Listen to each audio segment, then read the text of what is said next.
দর্শক, আমাদের বাংলাদেশ লাইভে আপনাদের সকলকে স্বাগত। সাথে আছি আমি মোহাম্মদ মুস্তাফিজ সিয়াম।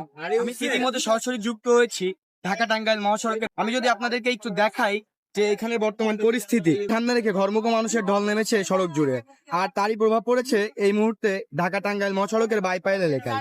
দেখা দিচ্ছে তীব্র যানজট। আমার পেছনে দেখতে পাচ্ছেন দূর পর্যন্ত সারিবদ্ধভাবে দাঁড়িয়ে আছে বাস, ট্রাক, প্রাইভেট কার ও মোটরসাইকেল। যানবাহনগুলো ধীর গতিতে এগাচ্ছে, কোথাও কোথাও প্রায় থেমে আছে। যাত্রীদের সঙ্গে কথা বলে জানা গেছে অনেকেই কয়েক ঘন্টা ধরে এই যানজটে আটকে আছেন। বিশেষ করে শিশু সহ পরিবার নিয়ে ভ্রমণকারীরা পড়ছেন চরম ভোগান্তিতে।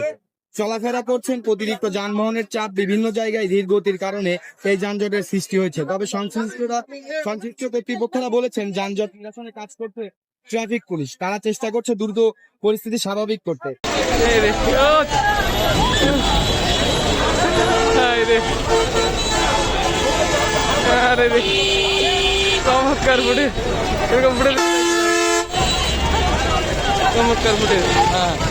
এই ছিল ঢাকা টাঙ্গাইল মহাসড়কের সর্বশেষ পরিস্থিতি।